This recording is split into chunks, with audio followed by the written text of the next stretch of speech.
రోజున క్రైస్తవులకి బోలెడన్ని ఆటంకాలు ఉన్నాయి. ప్రభుత్వం ద్వారా, పరిపాలకుల ద్వారా ఎన్నో ఆటంకాలు ఉన్నాయి. ఈ రోజున ప్రభు పిల్లలు మనము ఆటంకం వైపు చేయి చూపెట్టి, ప్రభువా మాకు మార్గాన్ని సరళం చేయి, మాకు మార్గాన్ని సరళం చేయి.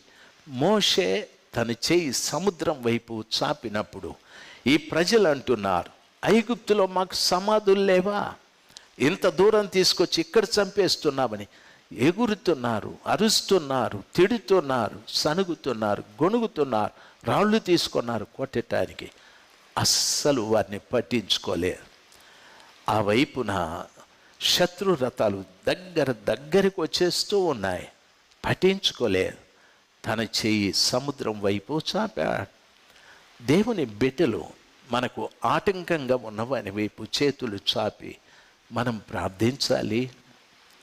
మనం కలవరపడకూడదు, మనం భయపడకూడదు. దేవుని వాక్యం సెలవిచ్చిన రీతిగా ఆ కృపగల దేవుని నామంలో ప్రార్థిస్తూ ఆటంకంగా ఉన్న దాని వైపు చేతులు చాపండి.